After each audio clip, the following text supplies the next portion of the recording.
Netcasts you love. From people you trust.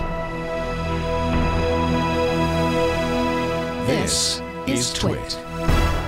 Bandwidth for the Tech Guy is provided by Cachefly. CACHEFLY.com. Hi, this is Leo Laporte, and this is my Tech Guy podcast. This show originally aired on the Premier Radio Networks on Saturday, October 29th, 2011. This is episode 817. Enjoy. The Tech Guy podcast is brought to you by Ford, featuring voice-activated sync app link. Now you can control select smartphone apps with your voice, so you keep your hands on the wheel and your eyes on the road. Check it out in the 2012 Ford Fiesta and at Ford.com/technology. Well, hello, Leo Laporte here. Hello, the Tech Guy, and it's time to talk computers and the internet and the cell phone thing and the camcorders and the video hubs and the what have you, home theater, all the doohickeys and devices that are rocking your digital world. If you have a question, a comment, a suggestion, why don't you give me a ring now? 8888. Ask Leo. That's the number, 888-827-5536. And we can talk about it. I can help you out here. That's what I've been doing for the last 20 years. Started doing this in 1991, full-time. Boy, have things changed. It's fun. I've been listening to the Steve Jobs biography. Big, long book, over 600 pages, so it's taken me a while. I'm up to the invention of the iPod. But it's been fun to kind of relive those years one by one, bit by bit. And what's really fun for a tech journalist, it's probably something that a consumer wouldn't care about, unless you were really following the industry closely. But those of us who did had quite a few questions about why did Apple do that? What was Jobs thinking then? So it's reading the book is like it's like peeking behind the curtain and getting the revelations. Oh, that's what happened. For instance, we were all agog. We were all at Twitter, literally tweeting when Steve Jobs and Eric Schmidt had a meeting in Palo Alto at a coffee shop. They sat outside and nobody could really hear, but there were pictures aplenty. And people were wondering, what are they talking about? What are they? Eric was on the Apple board, I think, still, but was soon to resign. Steve had said some nasty things about Google to an all-hands meeting. We couldn't quite figure it out. And, of course, now the story comes out, what was going on. Eric Schmidt was trying to make peace. And Jobs told him, I don't care how much. You can give me $5 billion. I don't care how much money you give me. I am going to kill Android. You stole it from us, and I'm going to kill it. Oh, yow. Ouch. It's really an interesting story because it's absolutely a warts and all biography. And there are plenty of warts and plenty of genius, too. So I'm glad. I'm grateful that we got a complete picture, and I think honest picture of who Steve Jobs was.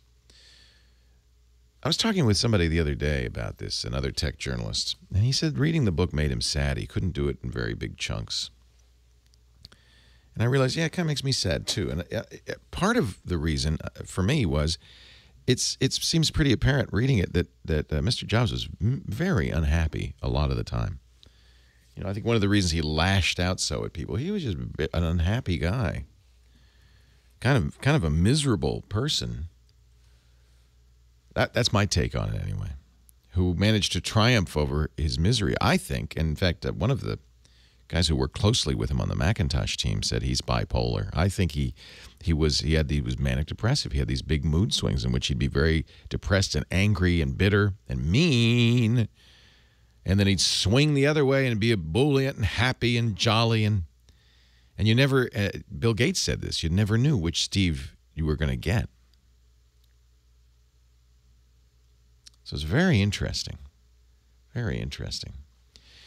Sprint says, Sprint is now selling both iPhones and Android phones, and there's been a lot of heat over the iPhone 4S on Sprint. A lot of people are saying, in fact, there are a couple of unhappy things going on with the iPhone 4S. On Sprint, people are saying, Oh, golly. Something's really wrong with the bandwidth, and we're seeing some pictures of just non-existent bandwidth on the Sprint network, on the 3G network, or sometimes Sprint says 3G plus or something, network that Sprint has, but very slow, much slower than other phones. Sprint said nothing's wrong. Apple is, in fact, we've heard talking to people saying, well, let us, what's going on? Let's see your phone. Trying to figure it out. It's interesting, though, because during the company's earnings calls Wednesday, CEO of Sprint, Dan Hesse, said, we love the iPhone. It's 50% more efficient than the Android devices.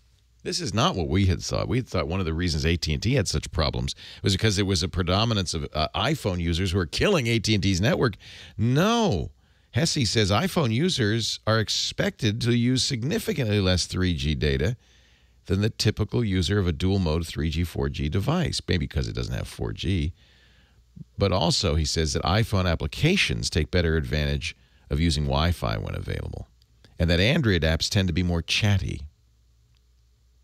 Wow, that's interesting. That's not what I would have thought. That's interesting. The other problem we're seeing with the iPhone 4S, and I'd love to hear from you on this one, a lot of people reporting very bad battery life. Now, very bad. What is very bad? 8 hours. There's plenty of Android phones that can't even do that. The Evo leaps to mind. I was lucky to get 6 hours of that thing in normal usage. So but the iPhone had been, the iPhone 4 and the 3GS before it, a better battery life than most Android phones. People are saying not only is the iPhone 4S bad, but if you put iOS 5, the new operating system, on older iPhones, they get bad too. So there seems to be something going on. Apple's investigating, and unofficially, I think, has admitted that there are issues. I've been using an iPhone 4S since it came out, and I have to say I've pretty much switched from Android back to iPhone because I love the camera. I really do. And Siri is great. I use dictation all the time now. So it's sold me. I'm back on that platform. I miss the bigger screen. And, maybe I haven't noticed the bad battery life because I expected it. And I have, with Android phones, I always buy two batteries. Keep one charging while the other one's in the phone, and then swap them at the, halfway point. I also am in the habit of always plugging in my phone, whether I'm in my car or at the office. But I put a big battery case on my iPhone because you can't swap batteries, right? And I'm sure that would upset everybody who was involved, Johnny Ive, the designer, and so forth, because they made such a beautiful phone. But I find it a little small, a little hard to hold, a little slippery considering it's made of glass. And given the bad battery life, putting a big old battery case on it, I use the Juice Pack Air from Mophie. Seems like a good solution. It's not so bad. It's, now it's kind of a normal, a little heavier, but kind of a normal-sized phone. Have you had problems? Have you had problems? Apparently, Vic G in my chat room says the new BlackBerry, the 9939, is also getting terrible battery life, like 8 hours. BlackBerries used to go all day and all week sometimes. How long does your phone need to last? Should your cell phone need to last between charges with normal use? And how long does it last? Most smartphones really don't give you the hours you expect. You cannot read the figures that the manufacturer gives you. 10 hours standby time, 6 hours talk time, 8 hours music time. Those aren't real world. So how long does yours last? And how long would you like it to last? I know you'd love it to last all month or all week. But realistically, how long does it need to last? 8 hours? So it gets you through a normal workday? No, I think more than that. I think I should unplug it in the morning when I get up at 7 a.m. And I shouldn't have to charge it till 10 p.m. So what is that? 15 hours. That seems reasonable. 14 or 15 hours. That's what it needs to do. I don't know of any smartphone that does that. Do you need more? Do you need less? Big Ginge in the chat room says 12. One of our chatters says 14. Of course, it depends on how much you use it. I'm talking about how you use it, typically. Were you making a few calls? Not all day. You're not on the phone all day. Listen to some music. Maybe checking some scores. Checking in on Foursquare. I do that every time I get somewhere. I know I'm a big nerd. 8888 Ask Leo. That's the phone number. 888-827-5536. Toll free from anywhere in the U.S., outside the U.S. Call with Skype. We'll talk to you in just a bit. I am Leo Laporte, the tech guy. Your call's next. A principle or force that is considered to be the distinctive quality is down the beatings. I guess that includes me.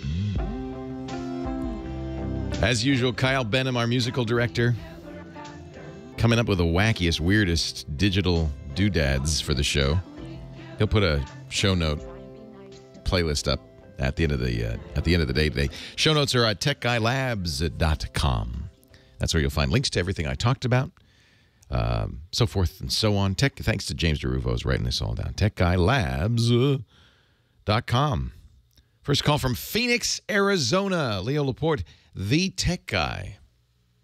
What's your Morning, Leo. Thanks for taking my call. Thank you. What's your name again? Neil. Neil, they told me, but I forgot. Hi, Neil. How are you doing, sir? Very well. What can I do for you? Great. I'm listening to Steve. Listening to Steve Jobs' book, actually, with on your recommendation. It's a fantastic, fascinating book, actually. Isn't it fascinating? It's hard to put down. Absolutely. No, I've actually got it as I took your advice and I got the audible version of that book, and it's actually very interesting to read, and I'm getting a lot out of it. The only thing that's griping me, and I know that this is always the case when you're an expert in a field. You're more nitpicky when you hear things wrong. But the reader in the book keeps calling it OS X, and it's driving me crazy. I can imagine. It's OS 10. He gets almost everything else right, but he mispronounces OS 10. I don't know why. Simon Schuster, I'm sure, had people on this listening, checking. I don't know how that one got through, but I hear that in audiobook sometimes, and it makes me second guess myself. I go, have I been saying that wrong all this time? No, it's OS 10. So what can I do for you, Neil? Well, this is my question. After listening to that book, I noticed that what I learned about this was that Steve Jobs genuinely built the Macs as very fine machines, yet very much controlled, and in some ways very limited. So I'm kind of torn between the idea of buying a newer iMac, shall we say, or building a more powerful PC for roughly the same amount of money. And I do enjoy building the PCs, but what I guess I'm asking is a better machine, building my own, and versus buying a Mac. What are your thoughts on that? There's no right answer, so I can tell you my preference, but that's not necessarily anybody else's preference. You should do what you like. You're really not making the choice in hardware. You're making the choice in software. And I do agree, and it's really interesting. It comes through the entire book that Steve Jobs always believed in closed. He always believed in making the hardware and the software. In fact, there's a moment when Adobe crosses him saying they're not going to develop one of their key programs for Apple. And it galvanizes Jobs to make sure that that's when they write iLife, all the software is created by Apple as well as all the hardware. He didn't like anybody to have any influence at all in his fate. Now, that means it's not as, open. It's closed. It means you can't mess with it. Now, most people, I don't think, care about that. But if it's something you care about, if you're the kind of person that likes to, modify hardware or modify software, then you might not like it, I think, really, if you want to open, you're better off going with Linux than Windows. But you notice there is a disadvantage because the nice thing about the closed platform is because Apple controls it end-to-end, it kind of is integrated nicely end-to-end. It's not that they're perfect. They make mistakes. There are rough edges, contrary to popular belief. But in general, by controlling it end-to-end, they make sure that the user experience is satisfactory. Now, you're kind of on rails. You can't deviate. There's no off-ramps. It's Apple's way or the highway. But, to be honest, it's my preference.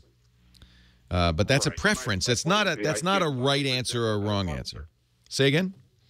I didn't catch on. To be clear, what I meant was I can't get, say, an iMac right now, if you will, has a 2.5 or 2.7 gig processor for a 2.5 limit. But I can't buy a 3.4. Right. You can. Yeah, that's exactly right. An open platform, the Windows platform, the PC platform is completely open. You can build what you want. You can get state-of-the-art stuff in there, and if it matters to you, you can do it. I have to say the other side of that is that may have mattered in years gone by, but at this point, it's rare the person who needs a processor a 3-point what processor compared to a 2-point what I mean, it's not it's not going to make a huge difference. Your bigger difference is the solid state drive than the processor speed.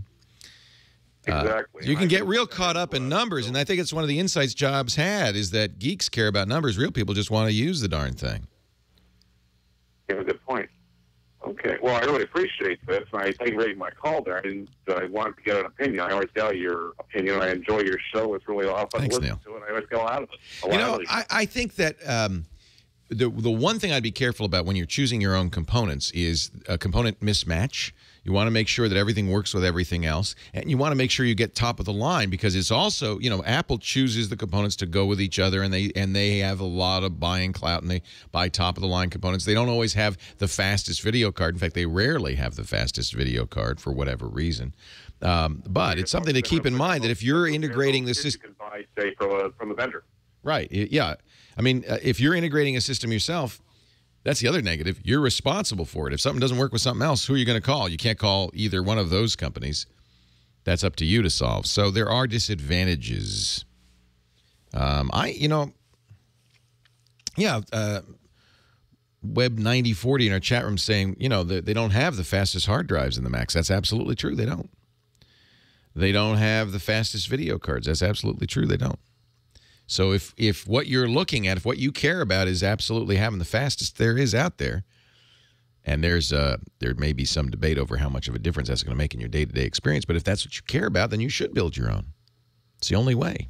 If choice matters, Apple is not the right way to go. But then neither is Dell, right? Because they're going to choose what's in there. They give you a little more choice. Truthfully, I don't choose it by hardware. I choose it by operating system. And I happen to like OS X. I like the Macintosh operating system. I'm very happy with it. So that's where I like to stay. Hey, we're going to go to Edinburgh, Scotland in just a bit and talk to Mike. Richard's on the line from Redondo Beach. He's having trouble getting Mobile Me off his Mac. Yeah, Apple kind of stumbled a little bit with this transition to iCloud. In fact, I'm still confused what the heck iCloud does. And David wants to buy a laptop. We'll help him do that. There's some really neat new Windows laptops just coming out from Asus and Dell. There's a beautiful new Dell out. We'll talk about it in just a bit. 8888 Ask Leo. Leo Laporte, the tech guy. Website is techguylabs.com. By the way, great chat room associated with that. I encourage you to join me in the chat. The chat's where, as I've quoted chat several times already in the show, that's where people go to talk back. And I watch it during the show. So go to techguylabs.com, click the chat link, and join the 747 other people in there. It is moderated. It is safe. It's clean. And I didn't hear the cue. Are we still on, or am I talking to myself? Yeah, you're still on. Oh, you want I to am? go to line one? No, that's all right. I thought we were done. Yeah, let me go to... What the heck? Let's go to Scotland. I don't know why. My clock is wrong, I guess. Did I lose it? Oh, sorry, Leo. What? I hit it, so we hung up on it. We both went to line one. We killed Scotland. We're on our Oh, my game. goodness. This is one of those days, isn't it? Now I hear the cue. Okay. Can we rewind, start the show over? We're going to start over when I come back. Leo Laporte, the tech guy. 8888 Ask Leo is the phone number. Richard Redondo Beach. He says, I can't get Mobile Me off my Mac. Hi, Richard. Hi, how you doing, Leo? I'm great. Are you trying to Apple? Oh man, don't get me started. It's even messing up trying to send email out. What's funny is that Steve Jobs himself hated Mobile Me. He had a meeting. It's in the book. He had a meeting of all the Mobile Me team, and he said, "You should be ashamed of yourselves." He says, "You reflect poorly on Apple. You reflect poorly on each other." He was profane.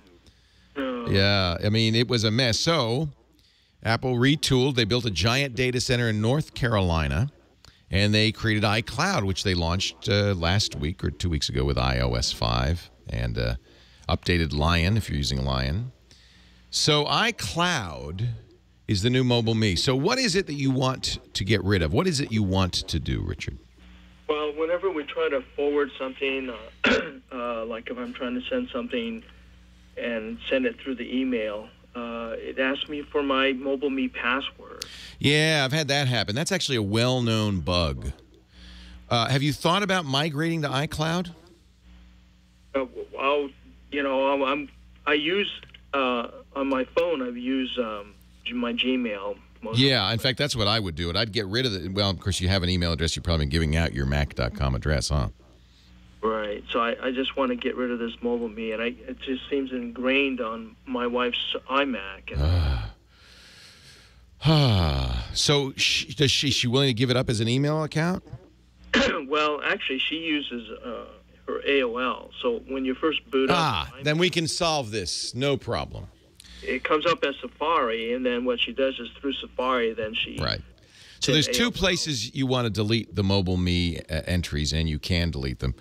Number one, it sounds like she doesn't use Apple Mail, the program that comes with the Mac. That's one place that would ask you for a password, though, so it wouldn't be a bad idea to go to Apple Mail and look at the accounts. And if you have a Mobile Me account in that left-hand accounts column there, just delete it. Press the minus button at the bottom of the column, and you'll get rid of it. You're not using it. You don't need it. Right. Then the other place you want to go is to the system preferences, and you want to turn off Mobile Me. Now, it's in the Internet and Wireless section, and just disable it. Get rid of it. Okay. As long as she's not using it. Now, remember, you're going to disable the ability to access it, but if she's using AOL, you're using Gmail, just get rid of it. I agree. I've had that same problem with a number of Apple accounts where they just don't seem to remember your password. Is iTunes asking also? No, I don't seem to have that problem. Good. Knock on wood. Hope that it doesn't come back, because I think Mobile Me, if I remember, they were charging me $100 a year. That's right. That's right. They've eliminated that. If it doesn't exist anymore, and yet it's still asking me for my password, it's all. Well, I would migrate. You get iCloud. iCloud has all the features of Mobile Me and then some for free. So, okay. A, you're not going to get billed anymore.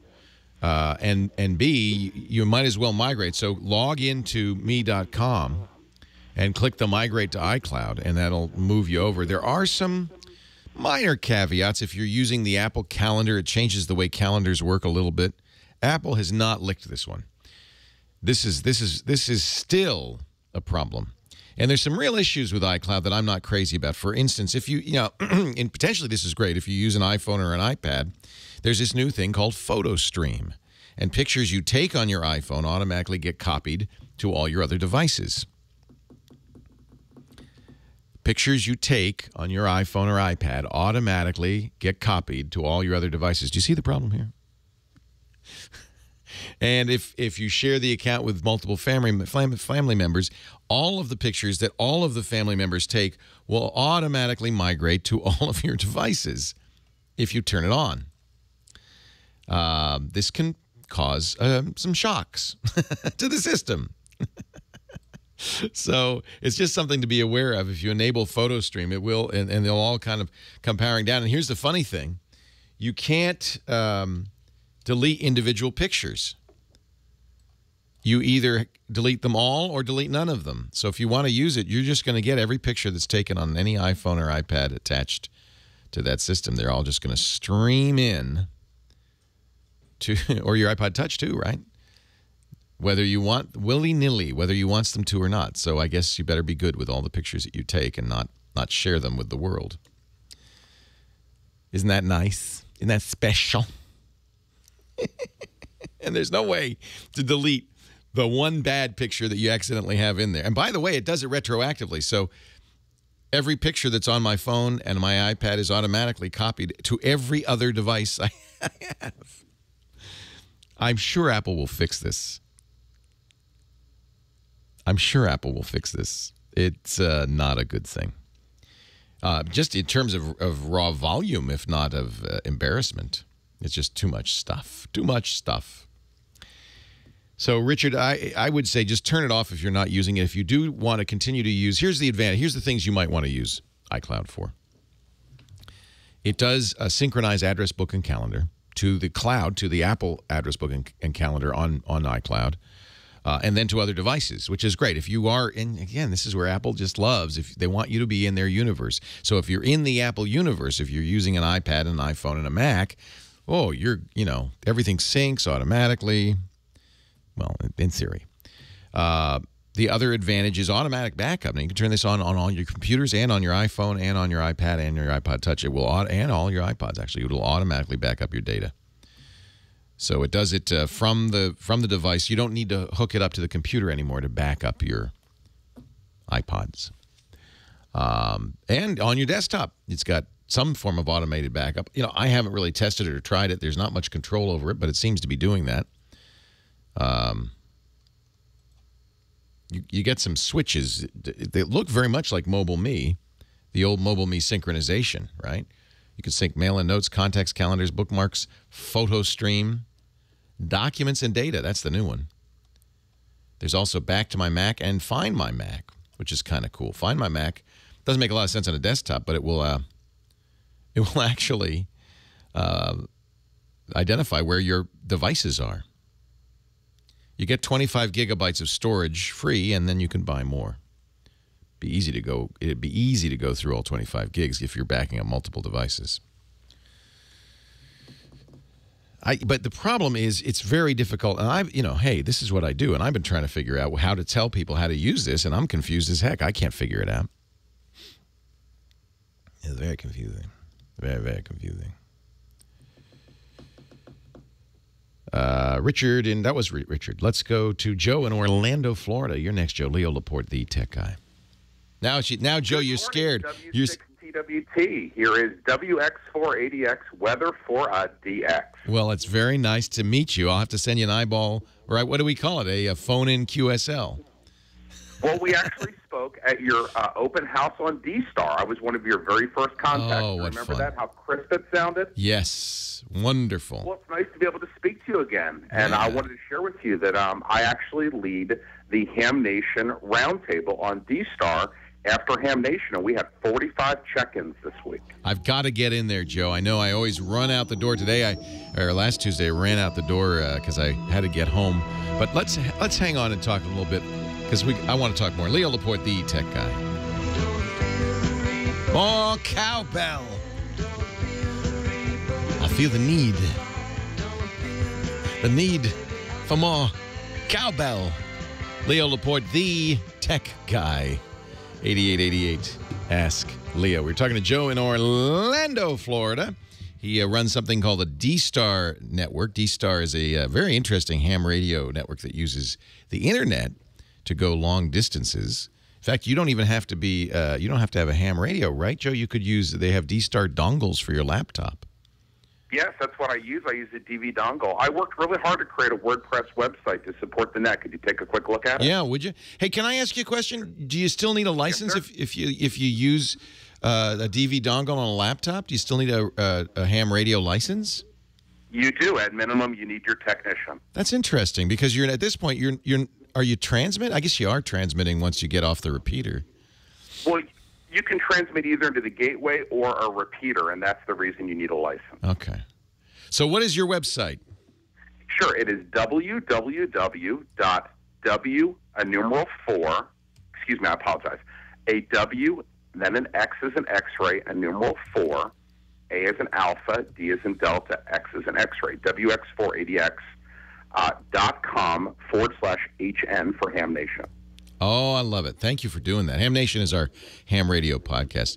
And, we're seeing, it's interesting, the first growth in the number of hams out there in years. It's very exciting. It's an easier thing now than ever before to get a technician's license. Just a little studying, you should be able to do it. And it's fun. My first shot at WordPress. I worked very hard. I love it. I hope you approve of the pictures. I love it. I think you're doing great. And do you talk about D-Star and how to do? Yeah, see, there's information here on what D-Star is, how to use D-Star, the DV dongle, and all of that. There you go. That's it. Red links are the most important because people can actually listen in that are not hams to get motivated to get their license and D-Star. So you can hear what D-Star sounds like. Yeah. Without actually.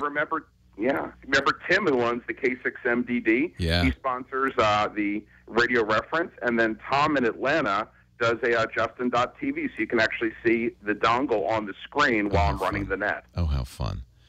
This is Isn't that great. cool? You know, there's never been a better time to do this. Yeah, I think it's wonderful. Yeah, I wanted to share with you that I'm loving the Steve Jobs Audible book, and I really enjoy how they made reference to Woz and Heathkits and Hammerlins. I thought that was really cool to see, and the importance of just knowing how to build basic electronics. That's how Woz became an engineer, became the brilliant engineer he was. He started as a ham.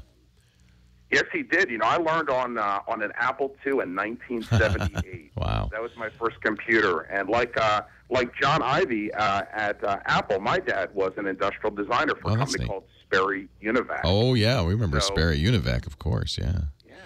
So what can I do for you?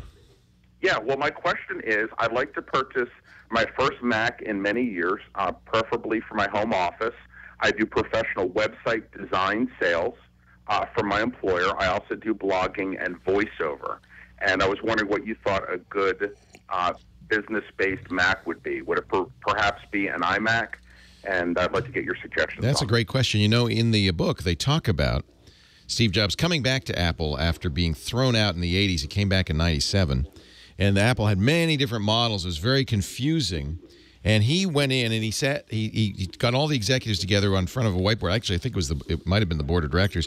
And he divided the whiteboard into 4 quadrants. You know, drew a plus sign, and he made across the top consumer and pro, and down the side he made desk and portable. And he said we're going to make 4 products, one in each category. And to this day, I mean, this is his computer products, of course. They've got other stuff. But to this day, that's still how Apple works. They've got a consumer laptop. It was the iBook. Now it's just the MacBook. MacBook Pro, I guess. And then they have higher-end MacBook Pros for prosumers or pro users.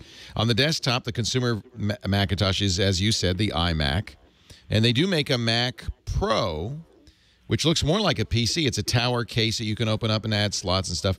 I think for what you just described, in fact, for almost anybody, very few people need the expensive Mac Pro. The iMac is a great choice. Now, the nice thing about the iMac, it's all in one. It has a monitor, keyboard, and mouse all in one thing. The biggest iMac right now, the one I'm looking at right now, in fact, on my desk, has a 27-inch monitor. I do recommend getting as big a monitor as you can afford. It makes you more productive. But I see no reason, Joe, not to get an iMac. The people who mostly buy Mac Pros are musicians and video editors who need to add additional internal hard drives, that kind of thing. Right, and for the voiceover work that I do, it should handle the program. Oh, absolutely. I do all my recording on this iMac, in fact. I run an inexpensive program. You can't get Adobe Audition, which is the high-end program. Adobe now makes that for the Mac. But I use an inexpensive program called Amadeus Pro. I just love. It does everything I want it to do. I can record, edit, apply effects. It's everything you need for that kind of work easily. It's not designed for making music, but it's a great program. And I appreciate the referral. You know, I've been following your career since the Screensavers. And I want to say thank you for everything that you've done personally to teach me all of my electronics education. So much of what I've learned and how I teach people about products and education come from you. So I want to say thank you for all the years of knowledge, and I really enjoy your programs a great deal. Thank you. It's so kind of you, Joe. I really appreciate it, and thanks for calling in. And have a great day on 7-3. 7-3. WX480X. This is W6TWT. Good night. Goodbye, and God bless. Hams I love hams. I just love them. It's just an interesting fraternity of people. And one of the reasons I promote it, and I want it to kind of continue on, some people say, well, you don't need to be a ham anymore. You got Skype, you got cell phones. You don't really need this for long-distance communications. And you could make the case that, yes, we do for emergencies. But really, that's just, it's the hobby of it that I think is great. And I think it's really important to introduce kids, this I really believe, to how this stuff works. Because otherwise you raise a generation of people who use technology but haven't a clue as to how it works. Why would you need? Well, not everybody needs to know. But somebody in the younger generation needs to know how to build this stuff, fix this stuff, invent this stuff. That's important. Or we're not going to have this stuff much longer. I believe we're in a generation of people who love technology and haven't the faintest idea. It's magic to them. We got to fix that. David is on the line from Corona, California. Whoops, that's not David. Hi, David. David, are you there? Hello, David. I hear silence. Are you scared, David? Don't be scared. Talk to me. Tell you what, I'm going to put you on hold. I don't know if there's some problem going on my end or your end. We've had some gremlins all hour, and most of them have been, in fact, all of them have been my fault. We're going to take a break. When we come back, I will try to get you on the line. We also want to talk to Lewis in Hollywood. He wants to know about this Netflix. What do you do? How are you going to watch video in the future if you don't have high-speed internet? That's a good question. Times is changing. And we did not get the caller from Scotland back, so if you're listening, I got a couple of lines open for you right now. 8888 Ask Leo, 888-827-5536. And I will be glad to talk to you about the internet, computers, cell phones, home theater, all that jazz. Why? Well, because I'm Leo Laporte, the tech guy. Oh, hey, before I do anything else, crazy world we live in. Let me talk a little bit about Ford. We're going to have to get the bathrooms fixed before our barbecue. I think we will by November 13th. We're blocking off the street, and we're going to have Ford come in. And they're going to bring all their newest technology to show it off. You want to stay tuned for details on that barbecue, the Twit barbecue. There's going to be one November 13th, and one in December. Not sure the exact date. Stay tuned for details. Ford, of course, the great company that does so many wonderful things with their cars, including, we talked about Wi-Fi connectivity. What about AppLink? Have you played with AppLink yet? You can actually control your smartphone from your Ford Sync and with my Ford Touch. So, actually, the CEO of Ford explained this to me. He said, "Leo, the design cycle for cars is slower than the design cycle for cell phones. So we know that a lot of our customers are going to have new things on their phone, Android or Apple phone, that we couldn't have foreseen in the car. So what we've decided is we've made an open API for Ford Sync. We call it AppLink, that allows application developers to tie into the Ford Sync. So you can control your Pandora, press the sync button on your steering wheel. You don't have to look down. You don't have to keep your hands on the wheel, and you keep your eyes on the road. And then you can say things like, play my classic rock station, play my Johnny Cash station. You can even do thumbs up or thumbs down. You can bookmark a song for purchase later. It really is amazing. There's an Open Beak app that lets you, that'll read your tweets. You can say, read timelines. So you press the button on your steering wheel. It goes, boom. You say, read timelines, and it'll read you your Twitter feed. Is that wild? More and more apps are going to come along with it. So you can try it out on the 2012 Ford Fiesta with Ford Sync, or learn more at the website, including that Wi-Fi that's built into the car, at Ford.com/technology. The great new Ford automobiles. They're hybrids. They're electrics. They're incredibly efficient gas engines. Power, fuel efficiency, style. They're fun to drive. I love them. I love my Mustang. Give it a try. Ford.com/technology.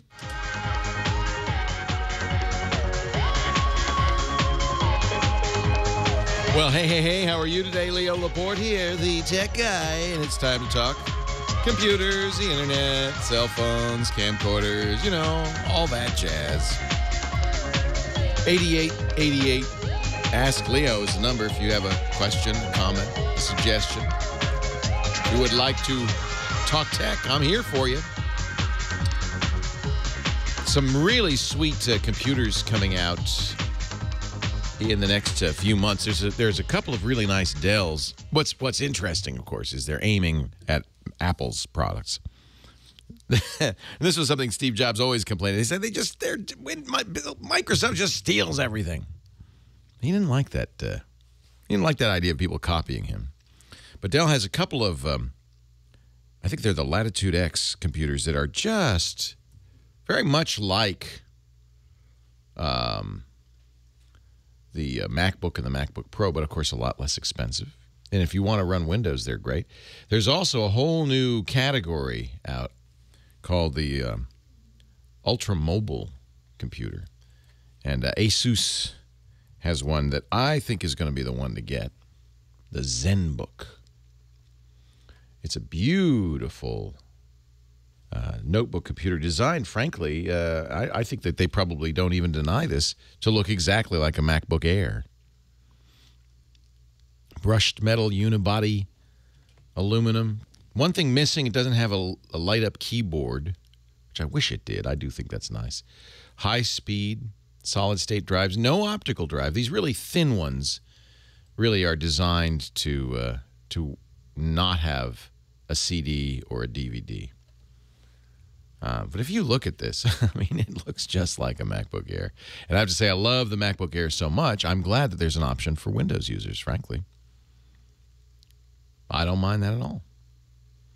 I think this is a lovely, lovely computer. Not out yet. A couple of weeks, you should be able to see that. Price is right, too. I believe it's around $1,000.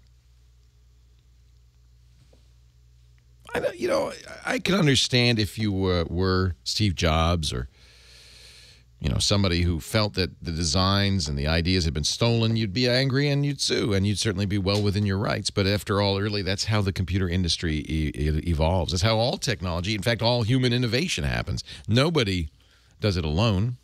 Sir Isaac Newton said, if I have seen farther than others, it's because I've stood on the shoulders of giants. He acknowledged that it was the people who went before and their inventions that made it possible for him to make his discoveries. I think that's true for all of us. Nobody invents in a vacuum, however much they might want to believe that. 8888 Ask Leo's the number. Lewis is in Hollywood, our next caller. Hi, Lewis. Leo Laporte, the tech guy. How you doing, Leo? I am well. Welcome. First of all, how's the fruit fly situation? One thing about having a camera on at all times is people know far more about what you're up to than they really deserve or ought to. Actually, you deserve to know anything you want, but I think that might be too much information. And we had a fruit fly problem here in the studios. They're annoying. Is it better? Is it better, Liz? Did we clobber them? I think we came up with a high-tech solution involving some sort of fruit juice in a glass with saran wrap over the top and little holes punched in. The fruit flies go in, but they can't check out. But I don't know how well that's worked. Anyway, thank you for asking, Louis. Want to talk about Netflix's minor stumble. They reported they lost 800,000 users, subscribers. And during all the conversation since the summer when they made the announcement they were going to move out of DVD, separate DVD from streaming, all this, there's a lot of ranting and raving, a lot of conversation about it. Something that almost never came up was the fact that, yes, DVD is the old technology, that's the old media, we got to move out of there. But there was no conversation about how many people in the U.S. still have no access to broadband when we're making the move to streaming. And I never heard Netflix saying, hey, we're going to invest in broadband around the country to help people out. There was a report this year, I think sponsored by National Institute of Telecommunications and the Census Bureau, that 1 in 10 people still have no access to broadband in this country. Yeah. And not surprisingly, it's mostly in rural areas. Yeah.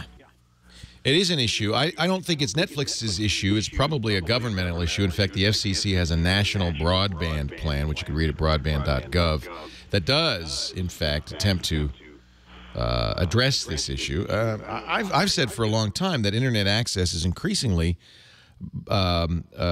become important to participate in the economy, to participate, in education, communication. It isn't a luxury. I think for the first 10 years maybe of the Internet, it was perceived as a luxury. I don't think we can see it as that anymore. And not because of Netflix. I mean, I don't think that there's any obligation to make sure that Netflix can have a viable business. But for many other reasons, I think getting online it's for an education and so forth. And so I support and agree with the FCC's broadband plan. I hope that they can make it happen. I've said for a long time that the government should treat this just as they did rural electrification back in the Depression. You remember that electricity was initially seen as, very similarly, seen as a luxury, but soon it became obvious that everybody needed electricity, and it was the federal government with programs like the Tennessee Valley Authority that electrified rural areas. Why is it rural areas always get short shrift? Well, because the population density is too small, and so commercial enterprises don't see it as a money-making thing.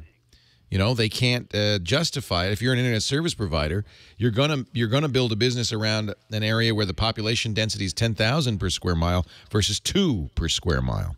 So, of course, rural areas always are going to have short shrift. And that's why I believe it's got to be government intervention. I think you're not going to see private enterprise.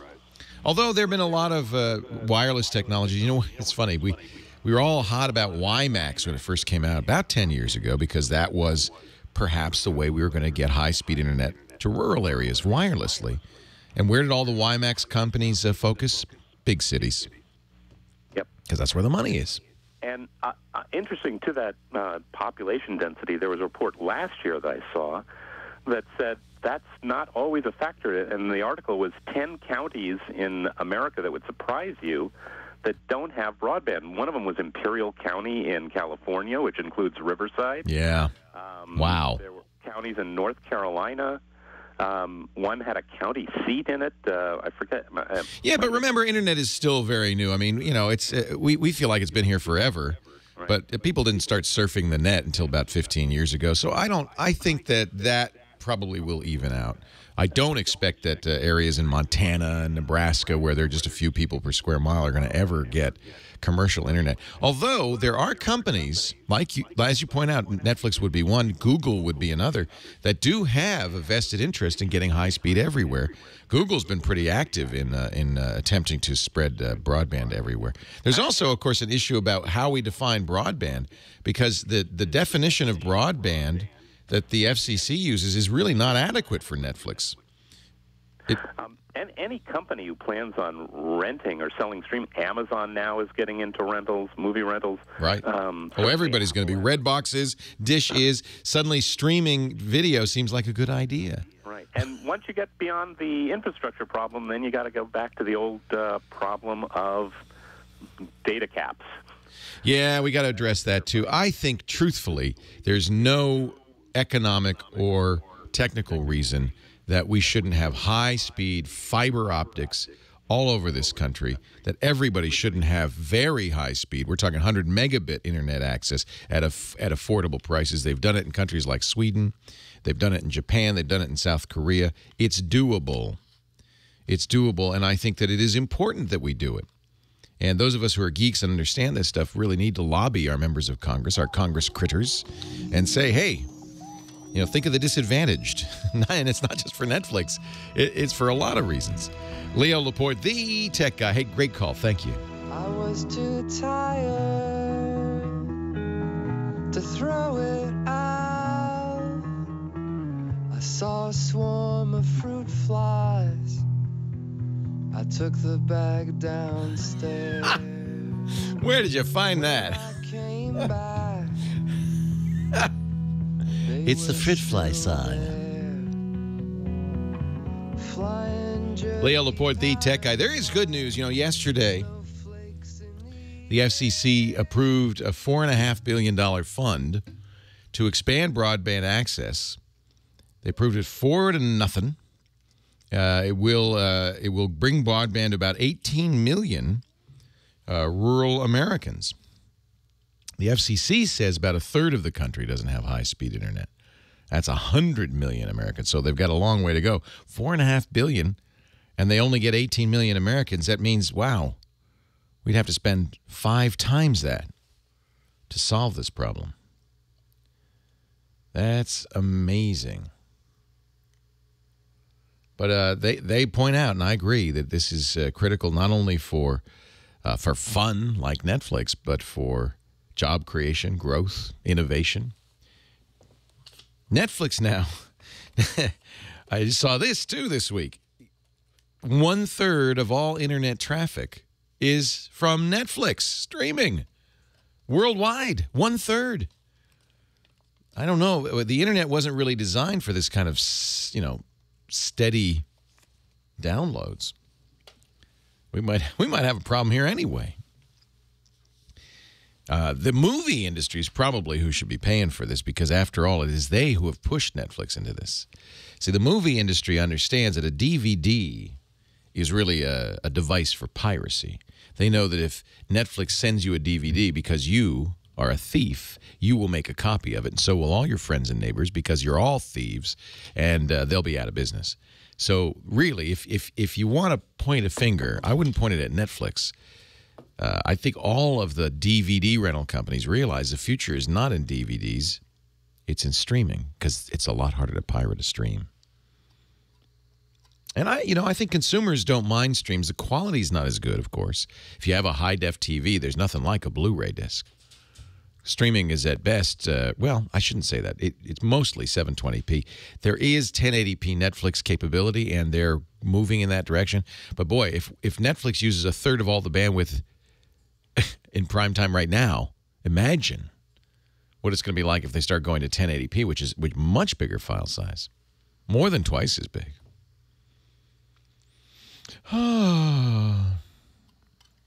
We like it, though, don't we? It's convenient. Bob and Harrison. Actually, hold on, Bob. Zhang is next from Santa Monica, California. Leo Laporte, the tech guy. Hey, Leo. Hey, Zhang. Hey, man, I just got this new Android phone, and I'm, really liking it, except for one thing I'm really concerned about. What's that? I noticed the apps that I download, the permissions say they have permission to look at all of my contacts and my phone numbers and all of my personal data, and it can erase all the data from my data card or look at my pictures and track wherever I go. Oh, why are you reading that stuff? That'll just scare you. Don't read the permissions. Just give it permission. Go ahead. What are you worried for? Isn't that scary? This is, I think, an interesting difference between Apple and Android. Apple, there's some things Apple will let you know about. For instance, if an application wants access to the location information, Apple realized that that's something people are very sensitive about, and it will always tell you, hey, I'm looking at where you are. There's a whole thing in the settings where you can see where people are, which apps are doing that, et cetera, et cetera. Android, when you install the app, and when you upgrade it, shows you all the things the app is asking for permission to do, and it's usually very scary. But you know what? It actually could be worse, because we've seen an exploit in Android that allows apps that only ask for internet access to get everything anyway. So the truth is, the most important thing is to only download apps from trusted sources. Stick with the marketplace. A lot of people root their phones. Or just check that box in the settings that says, can I get apps from somewhere else? Because unlike Apple, Android is pretty lenient about that. In some cases, that somewhere else is fine. If you're getting apps from, for instance, Amazon, I wouldn't worry too much. Or the Android marketplace, I wouldn't worry too much. But be careful where you get apps from other places. Well, what about I downloaded the screensaver? And I just don't understand why a screensaver would want to look at my phone list. Well, that's a good point, and I'll tell you why. They're probably using it for marketing purposes. There is no reason. You're right. So people should be reading those. I was being facetious earlier. People absolutely should be reading those permissions and consider what they're giving permission to the app to do. The app is required to let you know, but...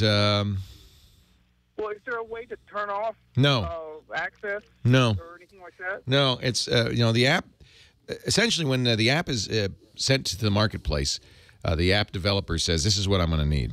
And the app assumes it has access to that. I don't know of a way to block those things. So it really, but think about it, this is a deal you're making with the company. They're saying, we'll give you a free app. We'll give you this screensaver, and in return, here's what we'd like to know. Right. I wish, it's a tough one, because I'll be honest, I never read it because it's such a long list, and I go, oh, I don't care. I don't have anything to hide. But I know I should. And if we put more granular permissions, more information in there, it'd be even worse, and probably fewer people would read it than they do already. So I don't know what the answer is. Apple's answer is, we'll take care of this. Don't you worry about it. Don't you worry your pretty little head.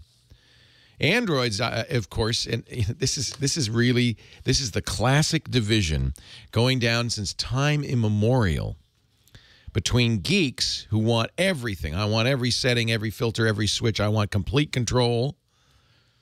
And the artists, and Apple is the most recent incarnation of this, who say, no, no, no, no, no. I'm creating a work of art here. Hands off. Take it or leave it. And of course, if it's somebody great like Steve Jobs doing this and his team, then it probably will be great and elegant and beautiful, but you won't have any control over it. And that's one complaint people have about Android. It's not that the same permissions aren't being acquired on the Apple side. They are. They're just not telling you. You have to read some EULA to do it. It was Google's decision to put it front and center and have you say yes or no to the whole thing. There is in the Android marketplace, thanks to the chat room, as always, they've come up with another great hit. Thank you, Harlequin. Something called LBE Privacy Guard. I haven't tried this, but this might be the app that solves the problem for you. You do have to root your phone. So you might be opening a can of worms anyway. But LBE Privacy Guard lets you control permissions for applications, block malicious operation, block unwanted network traffic, find out what applications are doing by checking the security log and more. It is a free program. It is in the Android marketplace, LBE Privacy Guard, but you have to be rooted to use it. Which, who knows what that's going to do. And as N5GM says in our chat room, I wonder what permissions LBE Privacy Guard requires. Well, everything. Completely, Oh, dear. 8888 Ask Leo. What a world, what a world. I am Leo Laporte, the tech guy. Phone number is 8888 Ask Leo. And our next caller is Bob in Harrison, Arkansas. Hi, Bob. Hey, Bob, Bop. Are you there? Hello, Leo. Hey, Bob. How are you? Pretty good. DEAJ5C. We talked Tuesday night. Oh, that was fun. That was fun. That was an interesting thing. We had, we have trouble in our studios here. We have so much radio noise that we can't do a ham tower, can't do a high frequency antenna. So Tim Duffy, who runs an amazing antenna farm in Pennsylvania, allowed us to use his antenna in Pennsylvania from here using the ICOM 7800 radios. Wow, that was, and I talked to you, and you were loud and clear. Did I sound all right? Yeah, great. Yeah, I pointed my antenna towards Pennsylvania, so. And I noticed Tim was doing that as I would pull somebody in, he'd aim the antenna. Yeah. He's what we call a contester. He's always trying to win. Really? Win prizes. It was fun though. I had to say that was a blast.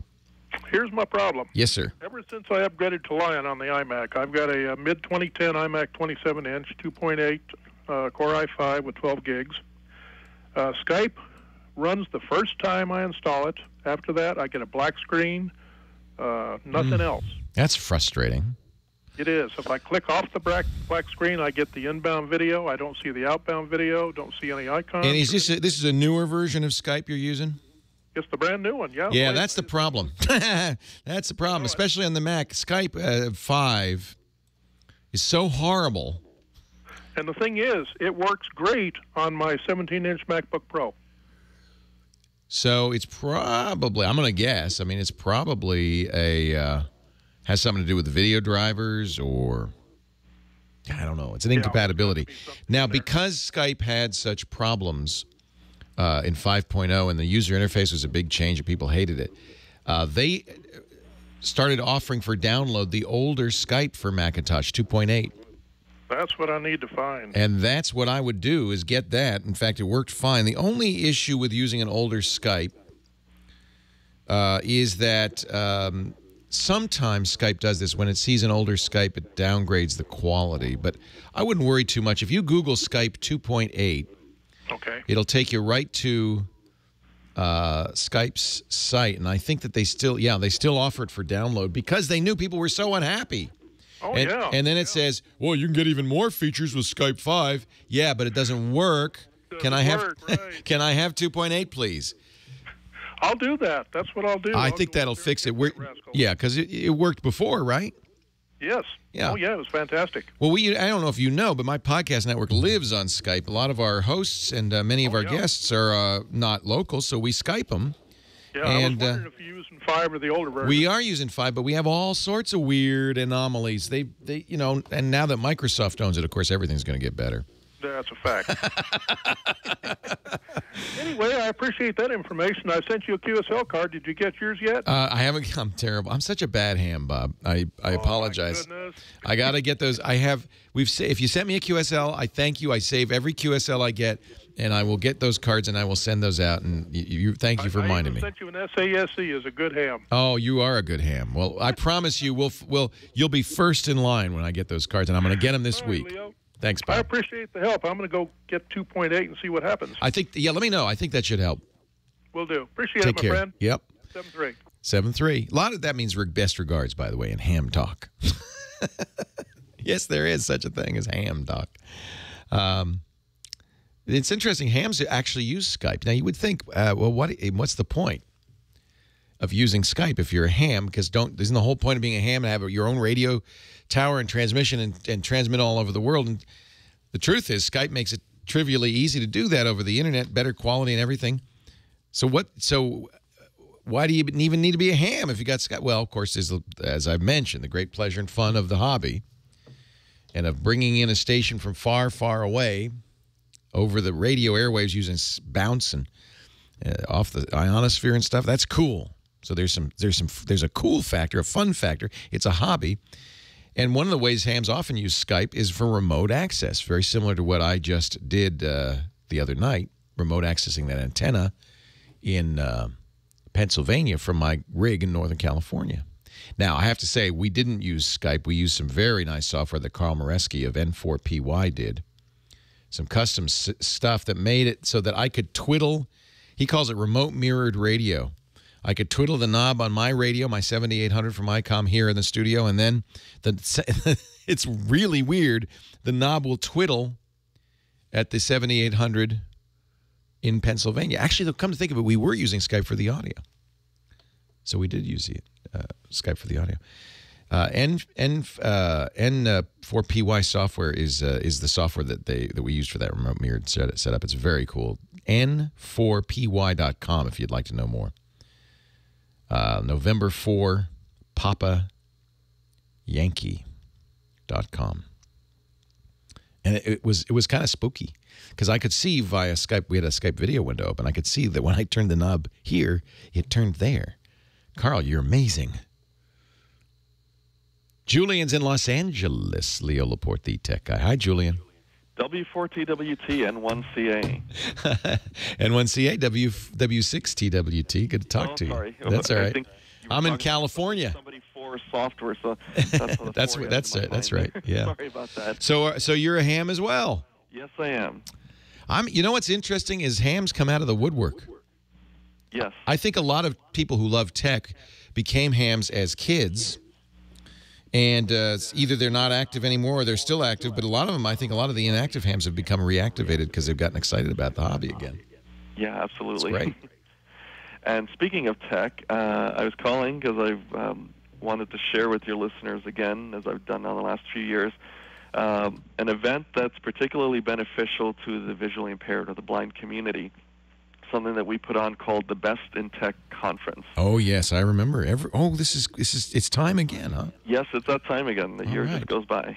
It does. Best in Tech. What is the website? It's www.bestintech.info. Bestintech.info. And tell me about the conference. Do you have to? Is it only for visually impaired users? No, I mean, anybody is welcome to come. We get a lot of people who are teachers, who work in supportive services, family members, or, I mean, anybody in general who's curious about how the blind use technology. It's actually, there's some super cool technology that's worth just looking at and playing with. Really amazing stuff. Yeah. It's a great opportunity because unlike mainstream technology, you can't go to a Best Buy and try this stuff out. So this is a great opportunity for people who are looking to try out different things. Maybe they want to try a video magnifier. So this is a place where they can go, and there's several companies that have their video magnifiers there, so you can test them out side by side, see what works best for you. The main part of the event, though, is presentations that we give regular, everyday users of technology, not company reps that are trying to get you to buy something. It's kind of like a place to go and get reviews and opinions of this year's latest technology. You know, what we like, how it works for us, so on and so forth. There's also going to be workshops. I am actually going to be doing a workshop on the accessibility in the new iPhone, all the new accessibility features that Apple's put in. Wow, great. So it's coming up November 12th, 9 to 4, Culver City, California at the Hilton Doubletree. If you want to know more, bestintech.info. Thank you, Julian. Glad to give you the plug. Leo Laporte, the tech guy. Spiders in my hair. This is Halloween. This is Halloween. Halloween. Halloween. I don't like Halloween. It's too scary. It's scary.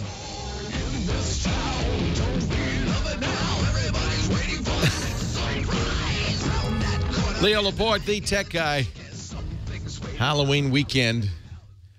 Liz Romero, one of my talented staff members, very disappointed. She was going to a costume contest last night as Edwina Scissorhands, and she got beat out by somebody who's going as Snooki. See, I think really the problem there is it has to do with currency. I mean, Edwina Scissorhands. Come on, that's like the 90s. Get with it. 88. So just a word of warning, if you're going to a costume contest, don't go as Scissorhands. Go as Snooki. Snooki. Oh, Sookie would be good, too. Sookie or Snooki. Bill in Phelan, California is probably wondering why he's here right now. Hi, Bill. Leo Laporte, the tech guy. Oh, yeah, I know all about the FCC, Leo. Oh, don't get me started because I don't want to get on their bad side. You know, we have to take a test. We take a test every year. Clear Channel makes us do it. Make sure we understand the rules, the laws, because they're terrified. Think about it now. If you have a big radio company and you do all sorts of stuff, and you let somebody like me have the airwaves, and there's nobody looking over my shoulder. Mm-hmm. That's a risky thing to do. They must be nuts. I just love the FCC song from Seth MacFarlane. I love Family Guy and all the stuff. Isn't that it's a funny song? I love that song too, but I think we realized a little too late we probably shouldn't play it completely unexpurgated. Oh well. Yeah, it does have a few passages in there that aren't fit for all audiences. Let's exactly. say. And we are. This show is adamantly fit for all audiences because we have a lot of kids listening. I love that. Absolutely. Well, before I get into the same problem as last week, because I spent so much time on Lightworks, I didn't get to ask you all of my computer question from last week. Good. So let's just quickly reiterate. He was talking about this great video editing program called Lightworks. It's open source. It's free. And so far, so good, Bill says. But we'll get more reviews as you've used it for more. But let me help you. Okay. I have the 9750 HP entertainment computer. I got it because it was robust and it's fast and everything, and it has the cooling problem, which we talked about because the HP. Right, and I suggested a laptop, a sub laptop fan. Right, but there was more than that because the fan is kind of falling apart. I want to get it rebuilt by somebody, and this is kind of, I don't know if you'll remember this or not, but you had a sponsor and they kind of disappeared. I think they were in Burbank, and they specialized in laptops. And one of the things I liked was they go in and they solve the mechanical problems, and they don't wind up wiping your drive clean like a lot of the other places do, even though it's not a software problem, it's a hardware problem. Right. That's very common of the official, if you go to an official Apple repair or HP repair, the official ones, they tend to just swap parts, and so you never get your data back. I don't remember. Anybody in the chat room remember? That's been a long time. I always wondered what happened to them because I think they went out of business. Oh, really? Well, I don't know. I don't want to say that unless they did. But why would anybody stop advertising on this show? Well, there's one good reason, Leo. Why? There's one good reason. Why? You get such a great response. Maybe they couldn't keep up with the workload. We actually have had that happen to a couple of sponsors. Cantech. Was it Cantech? Does that sound right? That sounds right. Yeah, Burbank, California? I don't know. That's just what the chat room's saying. It vaguely sounds right to me. Boy, it shows how much I was paying attention. I was drunk for the first 4 years I did this show. No, I'm just kidding. I'm just kidding.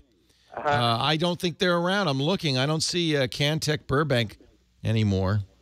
Oh, wow. That's So a shame. That's they a may shame, be. 'cause it You know, that's a sounded like tough they were- business to be in, though, if you think about it, because for the very reason that we just talked about, the company stores are just going to swap parts out and charge you a lot of money.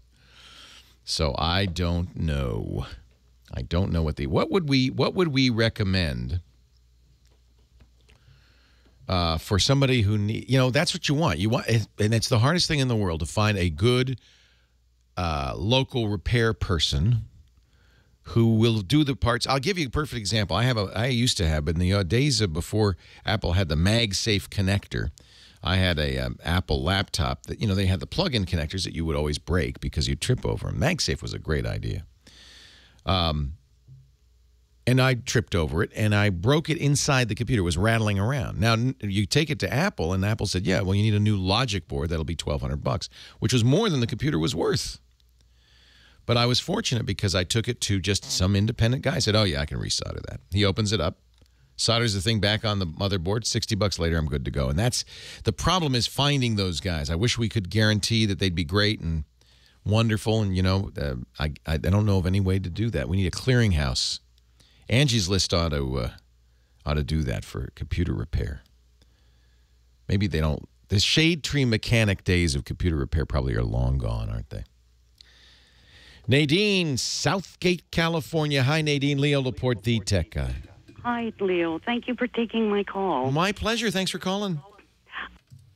Years ago, about probably 8-9 years ago, we bought a web TV, a Web 4 TV, and it's like a computer. Yeah, I remember it. Microsoft bought the company. Right. Turned it into MSN TV. Right, exactly. Then let it die. It very, very, very simple to use. Yeah. And but I'm at the point that it's just with the internet, it's getting to where it's not. How much a month? How much a month have you been paying for that thing? 21. Wow. Now, do you get high-speed internet with it, or is it dial-up? Dial-up. Yeah. So it's kind of a pricey doohickey. Well, but it's so easy to It's use. easy. I've It's just easy. held on to it. Yeah, And- I think a good choice for you, it will be more expensive, though, would be an iPad. But the iPad itself, it's not a laptop. It's an iPad. Have you ever seen the iPad? I have, my granddaughter has one. Oh, good, because she could help you with it. What do you do? Email and surfing, right? She's away at college, and so is her iPad. I think a laptop is overkill. It's good. Now the iPad's $500, and then, by the way, you still have to get internet access. And I think the cheapest internet access they offer is $25 a month. So it's going to be a little more expensive monthly. Okay. But it's so much easier. So much easier. Can the iPad, can you print out on it? Oh. Otherwise, if you find something on the internet that you want to print. Yeah. You kind of got me on that one. You can. You have the iPad will print now. You generally works best with HP printers, but you can get software for other printers. But best to get an HP AirPrint printer, and then you could print it directly to your printer wirelessly. See, the thing is, it's wireless, so it doesn't connect to anything, and that's kind of nice because you can walk around the house and everything. Okay. So- and the iPad is you would say you would go Apple or? Well, there's no choice. Yeah, I don't think. okay. Yeah, iPad is it. You go to the Apple Store and look at it. It's what my mom uses, Nadine. It is much easier than a laptop. It's much more like web TV. Oh, okay. And I think it's a good choice. You'll want to get it, and the Apple Store will sell you the printer to go with it, the HP AirPrint printer, and then you can print directly from the iPad. Actually, I don't print that much anyway, so. Yeah, you might want to think about not printing. I think the iPad is a very good choice. And it's easy to use for email. Yeah, and, much easier than a laptop. Yeah, much easier than a laptop. But you might want to get get it when your niece is home from college, so she can help you and set you up. It'll take her a couple of hours. I bet you she'd love to set you up, Nadine. Leo Laporte, the tech guy. Well, a good day to you, Leo Laporte here, the tech guy. It's time to talk about computers and the internet and web TV and all that stuff. If you've got a question or a comment or a suggestion, 8888 Ask Leo's the number. I'm sure a few of you are listening and heard me recommend an iPad to our last caller. She's a web TV user, a refugee, really, looking for something really easy to use so she could surf the net and do email. And as long as vision is good enough, because the iPad is, maybe a little small, but as long as your vision is good enough, I think the iPad's a very good choice. I think it's a very good choice. I think a lot of people who are intimidated by computers, and that's what web TV was aimed at, find the iPad just great. I mean, I see 3-year-old kids using the iPad comfortably. They understand it. It makes sense to them. And I think a laptop might be overkill. But the problem, of course, comes up with the iPad that there are some limitations. Printing is tough. You have to have a printer that's designed to work with the iPad. There may be other issues she runs into if she has MSN Mail, for instance. I didn't ask her, but I presume she's using MSN Mail because she's on MSN TV. She's going to have to get a new email account. That's a problem, isn't it? So there are going to be some issues.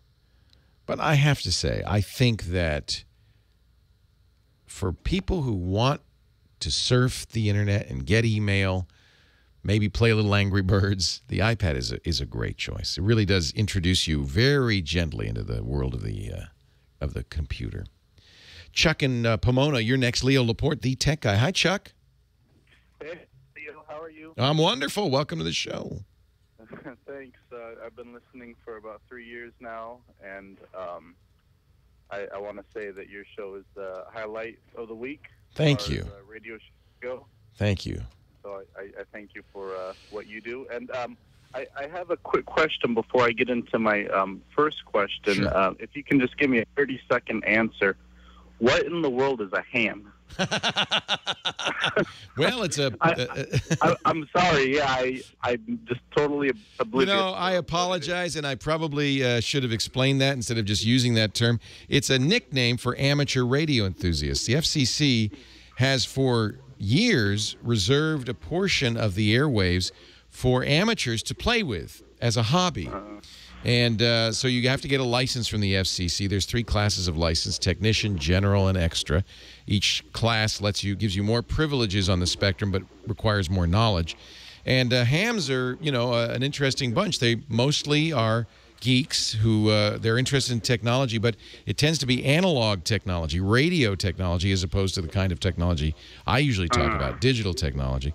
And there are, at last count, 750,000 hams in the U.S. Okay. So there you have it. Yeah, now I every time someone calls in and says the word ham, now I know what they're talking about. Yes, I apologize. We have so many hams listening, I just forget that it's not common knowledge.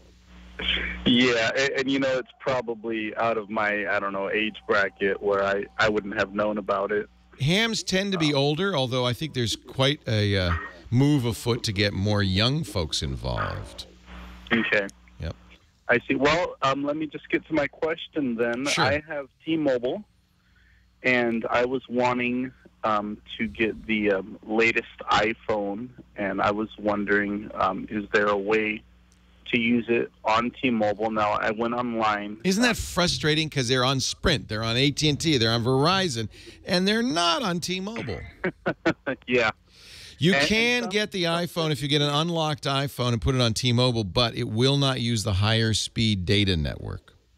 Okay, yeah, that was going to be the second part to my question. That's the only problem is, to my knowledge, and correct me if I'm wrong, chat room, maybe they fixed this, it doesn't support the frequencies that T-Mobile uses for its data network. And, there are features that the carriers provide, like visual voicemail, that you would lose as well. So it's 2G, not 3G or 4G.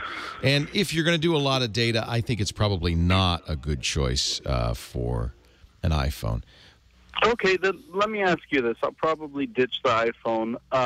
What would you recommend? I know you've talked highly of I think it's called G2X. Yeah, and actually it's not what I would recommend anymore because it's been superseded. This is one of the Well, both. It's a double-edged sword. Advantages and disadvantages of Android is it moves very quickly because many companies make Android devices. Google keeps it up to date pretty quickly. So the current Android device that I like on T-Mobile is the Galaxy S2. It is a really nice big screen, 4.5-inch screen on T-Mobile. I think it's 4.5, if not maybe 4.3, but it's a big screen, really beautiful.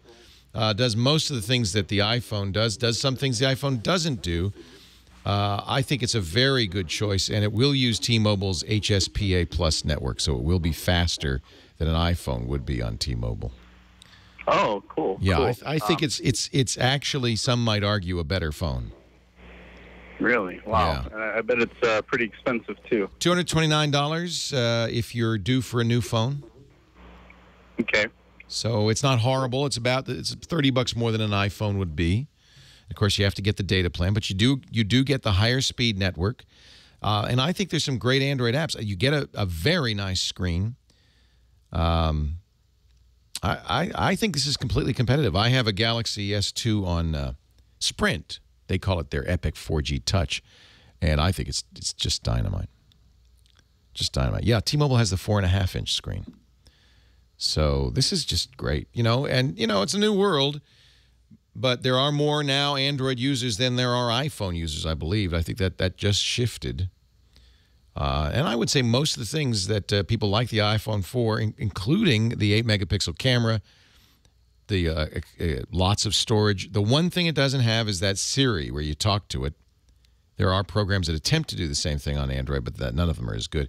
Android has built-in voice dictation, though, and voice commands. So you get about 80% of the capabilities of Siri. I think this is a very good choice. I wouldn't hesitate to recommend this if you can't get an iPhone. Now, if you're on AT&T, Sprint, or Verizon, that's a tougher decision. They all have both, and that's a challenge. That's a challenge. Now, one of our chatters, SFSFSFSF, is saying, Siri's a toy, you don't need it, except the fanboys. I actually disagree. I would have said the same thing, but as I've used this iPhone 4S, I find I use Siri all the time to say things like, remind me when I leave here to call home, or remind me to buy some milk, or set an appointment for 4 o'clock tomorrow afternoon, and all of those things work very well. And I also use it for dictating both email and texts. And I think the voice dictation in the iPhone 4S is better than what's available on the Android. I'm sure Google will catch up. Mark in Diamond Bar, Leo Laporte, the tech guy. Hi, Mark. Welcome to the show. Hello. Hey, Mark. Hey, Leo. Thanks for taking my call. But of course. Yes. Yeah, I have a HTC 4G 3D phone, and about a couple weeks ago, my wife got me a Samsung Galaxy tablet, and I was trying to connect and tether my Galaxy so I can. Yeah, you don't want to tether it. You want to hotspot it. Hotspot. Hotspot's the word you want. Most Android phones now, I'm not sure about this particular one. I'm pretty sure it does. Most of them, it depends on the carrier, of course. You may have to pay an additional fee. Will allow you to hotspot it. That is, turn the phone into a Wi-Fi access point, which the Galaxy Tab could then use, and your laptop and other things. I think that's one of the nicest features of newer phones is they've actually become Wi-Fi hotspots. Even the iPhone has that hotspotting capability. So tethering is when you connect via a wire, a USB wire. That's a little challenging with the Galaxy Tab because they have a non-standard connector. You don't want to tether. You want a hotspot. And look on your phone. It'll probably be in the settings, under wireless settings. You'll be able to turn on the hotspot, give it a name, make sure you turn on the password so that nobody else can use it, and you're good to go. 8888 Ask Leo. That's the number. Give me a ring. Leo Laporte, the tech guy.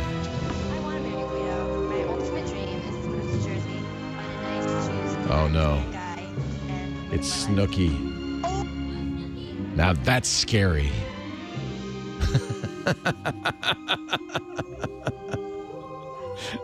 What is that? The Harry Potter music mixed with Snooky? Edward Scissorhands. Oh, that's Edward Scissorhands. Oh, yeah, he's doing a mashup. It's the Edward Scissorhands music mixed with the voice of Snooky. Liz Romero's not happy with you now, Kyle Benham. Kyle Benham, our musical director. He will post a list of all the songs he's played on his Google Plus account after the show, and we'll put it up on the show notes. TechGuyLabs.com. Wow, on-the-fly mashups. That's very nice. Gina's answering the calls, too. 8888 Ask Leo is the number. Gina Yates on the phones. Tim, Beaumont, California. Wait a minute. Let me pick him up right here. Hey, Tim, Leo Laporte, the tech guy. Oops. Tim, are you there? Oh, man. I pressed the wrong... Are you there? Are you there, Tim? I'm here. Yay! Yay! Technology's working. I revived you from the dead. Well, thank you so much. What can I do for you now? How much more do you want, huh? Yeah, you know what? I'm pretty satisfied right there, but I'm stuck in a perpetual dilemma. Okay. Okay. I had the Evo 4G with Sprint. Was looking seriously through the Galaxy Epic Touch, they call it now. You reviewed it. I love it. The iPhone 4S came out. You reviewed that. Your comment at the beginning of the show made me call, and that was, I love my iPhone 4S better than my Galaxy. It's very close, and I'll tell you the reason. The camera is marginally better. They're both 8 megapixel, but Apple's software is better, and Apple has actually done some interesting things with the lenses. I think it's crisper, more accurate. This camera on the iPhone 4S is as good as a point and shoot. You no longer need to carry a point and shoot. That's point one. Point two is Siri, which is huge. Now, I love the 4S or the Galaxy 2S screen.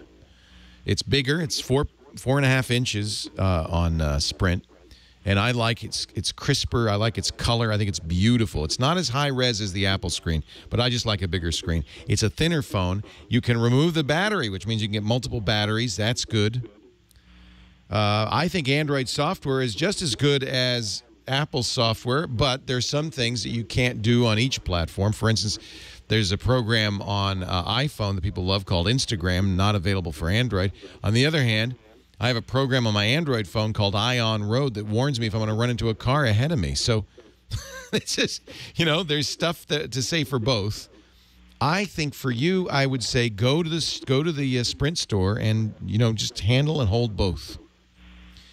I do believe that the big negative on the iPhone 4S is it's just so easy to break. It's so fragile, you have to put a case on it. And that kind of, unfortunately, dims the really beautiful design that Apple's put into this phone. It's a gorgeous phone that you have to hide. Okay, but your big love with it is the Siri. Siri is very impressive, and I would say that is the number one reason that I continue to use the iPhone 4S. There is voice dictation on... I'll tell you what, let me put it this way. If somebody said today, we're going to take the 4S away, I would be fine. I wouldn't feel bad about having to use the Galaxy S2. But I do, given the choice of the two, and I've got them both in my pocket, both right in front of me. And you made the comment that you preferred the 4S, and I just It is because of Siri. Why. Siri and the camera. Siri and the camera's it. Now, 32 gig or 64? That's up to you and how big your library is. I don't think people need to put everything on their phone. I bought 64 because I'm a nut. But I'm looking at it's $100 for 32 gigabytes, right. And the micro SD card was $80 for the Evo. Right. For 32. Right. Let me just look on my phone. I can't put even with 64 gigs my whole music library. So I still have to pick and choose. Let me just look at my usage and I'll give you some idea. On a 64 gig, I have 30 gigs still available. So I probably could have gotten by fine with 32. And remember, I have lots of apps. I've got, lots of stuff going on my system. So I put audiobooks on there, lots of pictures. I think 32 is plenty. The problem is, as you aptly point out, you're stuck with it. You can't put more memory. I got to live with it for 2 years so I can make a change. So right, but you're stuck with the amount of memory for 2 years. I think the best thing to do is to go to the Sprint store, hold them both. Play with them both Play with them both because it's very personal. There is no more personal computer than your cell phone. This is you spend more time with this than your desktop than anything else you've got. And I think it's really important that you try before you buy. I feel like Android gives me more chances for customization. I love Android widgets. I am an Android fan. Nevertheless, I think that the polish in the new iPhone 4S is very, very good. And the Siri really works, and I use it a lot. It's more than just a demo. Dr. Mom has good advice. She says, my advice is to always buy as much memory as you can afford, especially since there's no upgrade after you buy it on the iPhone. So, yeah, I mean, that's why I bought 64 gigs. I said, $100 now. This phone's going to cost me thousands over the 2 years, right? The cost of the phone is a small fraction of the total amount. I cannot answer a question. If somebody says me, and this is happening all day today, and it happens a lot lately, what's the best cell phone? There's no answer. What's the best cell phone for you? Only you can answer. You got to try them and see. I can only talk about the varieties of, pros and cons on each. There's nothing perfect. Jerry Rigg says, I can't imagine your combined wireless bills. Well, 4 carriers, it's more than $1,000 a month. I know that. I don't really want to know anything more than that. Abnell in Cypress, California. You're next, Leo. But it's my job. I do this for you, folks. Leo Laporte, the tech guy. Hey, hey, Abnell. How are you? Hey, doing good. Hi. Thank you for answering my call. Of course. I have a question regarding cameras. Yes. This is my situation. My wife she's pregnant and will deliver in about 6 weeks. Congratulations! Yay! But the delivery room, I want to take pictures, but they don't allow me to have my cell phone. Oh yeah, it's funny. Hospitals often don't let you bring cell phones in. I'm not. I guess because of pacemakers or other medical equipment. I'm not sure why. So, yeah, I don't know. So you're going to buy a camera. I would. My favorite point and shoot right now is the Canon S95. The S100 will be out any second now, but the S95 is fine. It's a Canon S95. S95. This is point and shoot, right? Yep, it's a point and shoot. Great image quality. It shoots 720p video. You're definitely going to want that. I just want to know if I don't know much about cameras. I have one, and I made a bad decision when I bought this one because it's very slow taking pictures. This and one's my fast. Wife This one's fast. upset Yes, with my family hates me. They won't let me take pictures of them. They say it's annoying, but I do think the S95 is a very good choice. It's nice and fast. I think you're going to love it. And easy for my wife. She's not that tech savvy, so it's Yeah, she'll figure it out.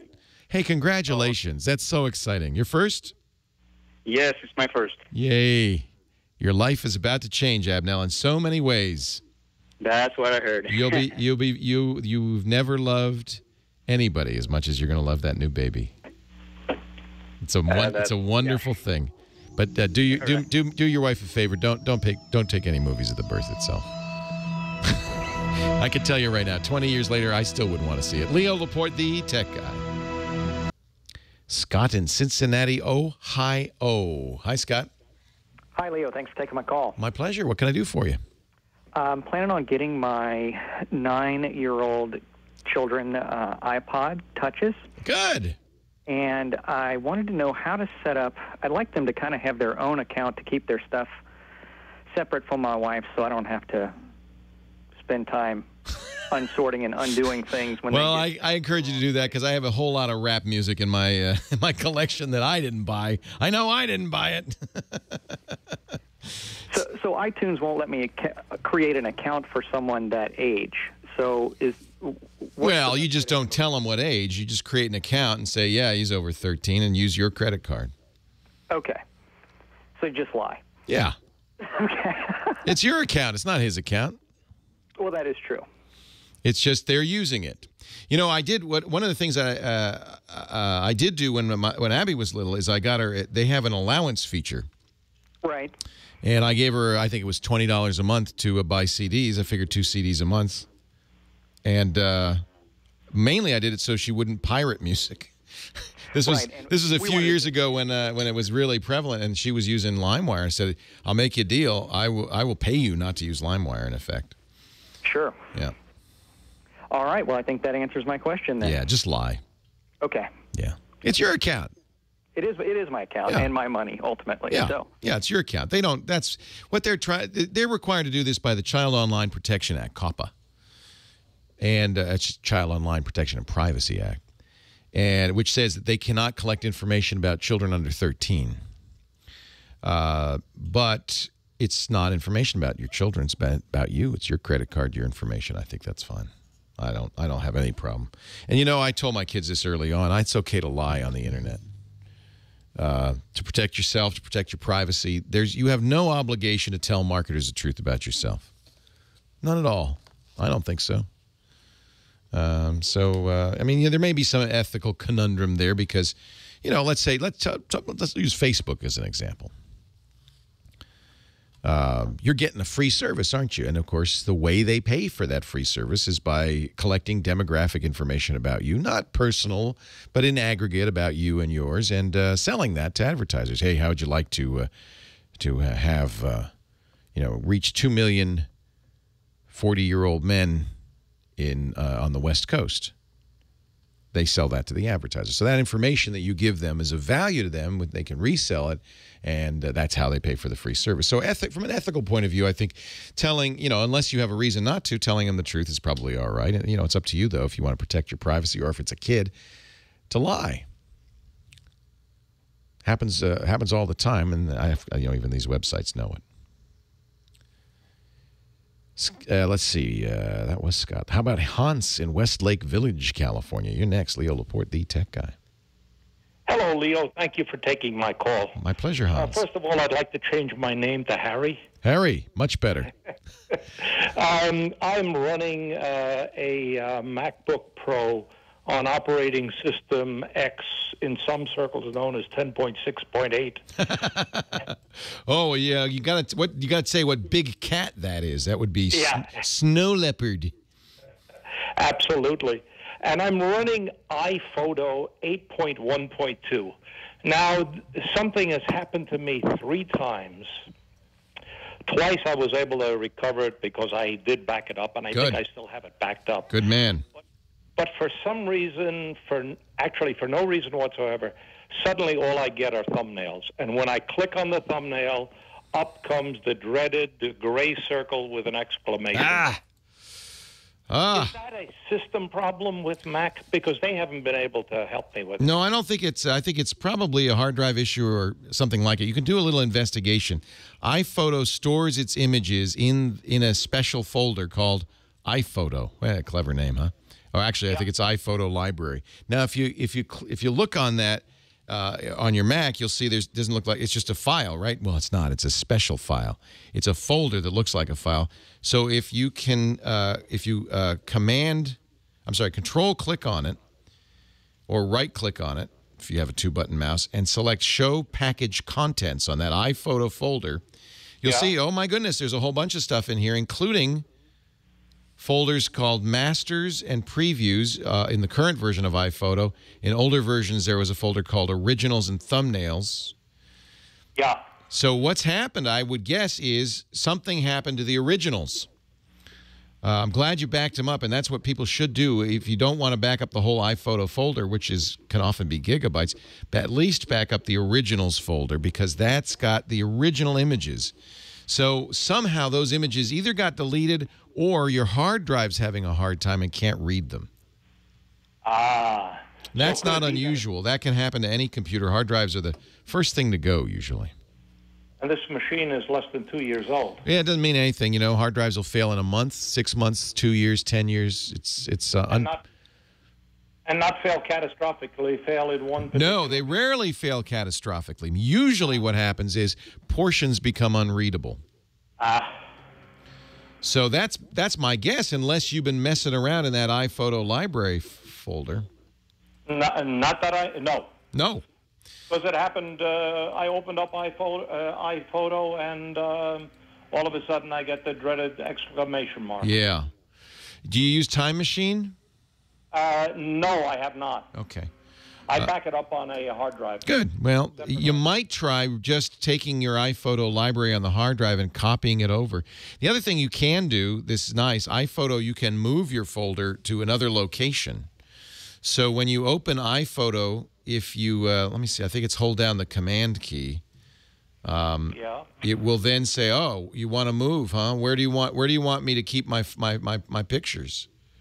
Oh, so I could move it to another place on the hard drive. Yeah. Okay, but there's no way to recover these now, I guess. Well, I don't know.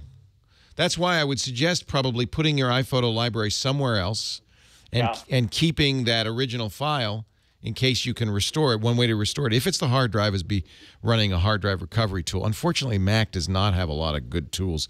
Micromat makes one called Tech Tool Pro. That's about the best. You know, the truth is, this is why we back up. Yep. Hard drives often they don't catastrophically fail. Most often, they just kind of get a little flaky, and that's, I think, exactly what's happened here. Unless you moved it, or somehow somebody moved it, or someone's messing with it, or something like that. Now, you're using an older version of iPhoto. That might be another candidate for upgrading. iPhoto is now moved quite a bit further down the line. Let me see. Calgary Guru's given me a link to Apple support, an Apple support document. This is good. So you can rebuild. I don't know if this is what's wrong, but it could be. You know, the way that iPhoto works, those thumbnails link back to the master file, right? But if that link is damaged or confused, then you'll get exactly what you're getting. So Apple does have a tech note. We'll put a link in the show notes, which is techguylabs.com, or you could search for tech note HT as in Tom 2638 at support.apple.com. HT2638.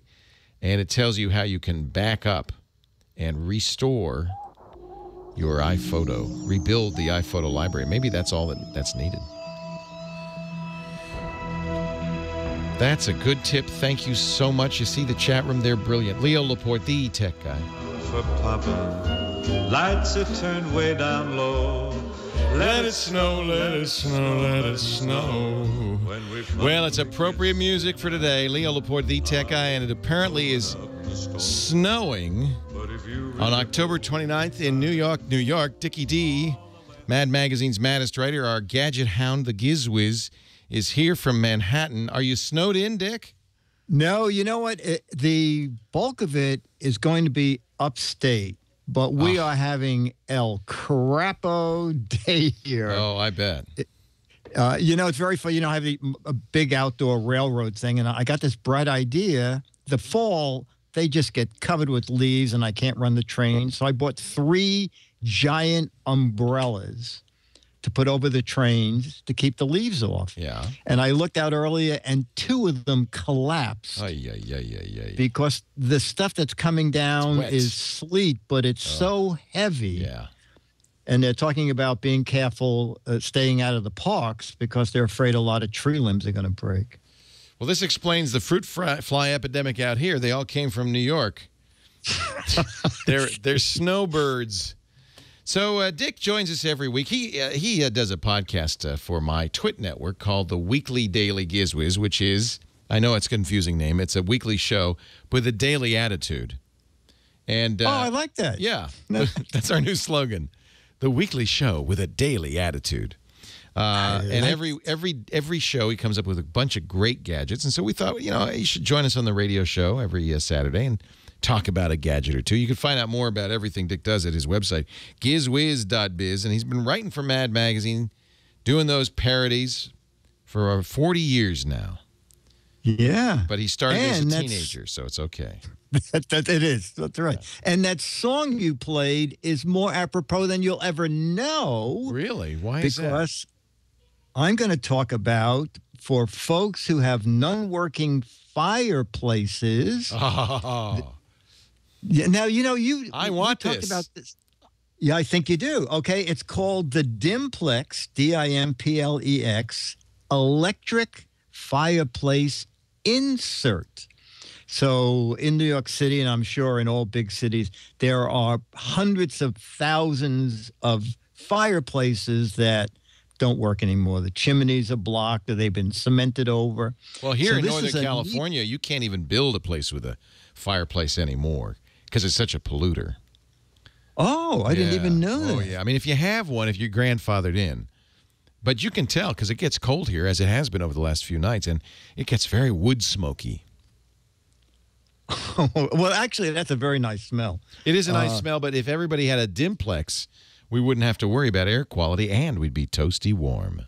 You would. So the insert, it just slides into the fireplace. It's electric. It actually has a built-in electric heater, so it makes your fireplace feel and look even more like a real fireplace. Oh, it actually heats. It has a function. It heats. It has a little, you can do 750 watts or 1,500 watts. So it should be on its own circuit because 1,500 watts is a pretty good pull on the power, but very realistic looking flame and $200. So check Amazon. Actually, Dennis bought it on Amazon, but I forgot what retail he bought it from, but they sent him in the box a CD of a fire crackling. So you put it on the stereo. You put on the stereo, and then you turn the heater on, and you can fool a lot of people. I want one of these in the studio. I don't need the heat, but I'd love the crackling. The crackling and the fire effect is great, and it's it's on my website, but it's Demplex DF 12309. They make actually fireplaces with mantles and everything. Yes. But the point is, there's no flame in there. Is it a TV? I mean, is it a picture of a flame? What exactly is it? No, it's actually it's a projected image, and there's a motor in there that spins a rod that has multi-length foil pieces of foil, and it moves at a very slow pace. The guy told me that if it repeats more than once every 5 seconds, your brain knows it's fake. But right. Doesn't repeat for 15 to 18 seconds, so it looks like it's a constant roaring fire. It's really neat. Yeah, Demplex makes them into the thousands, where they come with remote controls. You can set the size of the flames and how long each flame lasts. But you can get by with the $200 insert, which is really great. And I bought a little standalone unit for $150 from a Demplex, and I use that in my apartment. Disneyland is toasty warm and attractive, thanks to Dimplex. Dick is at gizwiz.biz. You know, just a few more days left in the month of October. That means just a few more days left to play his What the Heck Is It contest, a chance to win a Mad magazine autographed by this cat right here, man. And gizwiz.biz is the place to go. Click the What the Heck Is It contest link on the right-hand side there, and I'm actually glad this contest is almost over because I can't figure out for the life of me what the heck it is. Well, you gotten it right 9 times. Actually, it's better not to get it right. You know why? No, you're absolutely right. There are more Mad magazines for the wrong answer than there are for the right answer. So go figure. What the heck is it? Gizwiz.biz. Dickie D, hang on. Don't go anywhere because we're going to do the weekly daily Gizwiz in a moment. I'll be here. All right. Jeff, Moreno Valley, California. Leo Laporte, the tech guy. Hi, Jeff. Hey, Leo, how are you? Very well, sir. Awesome, man. Well, I've got a question about the Sony HBR V1U, the prosumer video camera that I might be getting. I'm wondering if you had any thoughts on that.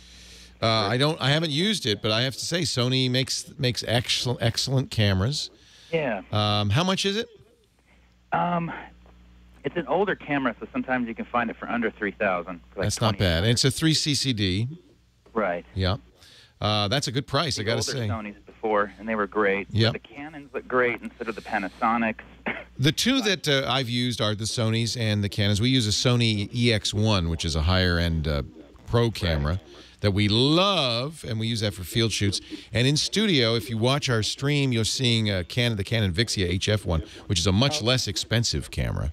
Right. It's only $1,500. No, I think that these are the VU1 is an V1U is an excellent camera. Actually, it's the HBR V1U. The V1U. Got to get it in the right order there. It's still on, shooting to tape, but it has the option to buy the hard drive for it. Right.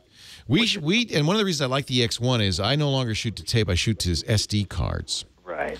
And that makes it very easy to import the data to your computer. A hard drive would be the same. In fact, people who don't mind the extra weight of the hard drive, really that's the easiest way to shoot. It does add weight and, power needs. And, of course, the hard drive, believe it or not, if it's spinning, has a little centrifugal force that can throw you off. Okay. Just to be aware of. They're really, but it's a great way to record. You just take the hard drive off, connect to your computer, and you're ready to go. No, I recommend these highly. I'll have to ask my friend Alex Lindsay. He's our video expert just next door. But I know he thinks highly of these cameras. We use Canon. We use Sony. I don't think you'd have anything wrong. What are you going to shoot with it?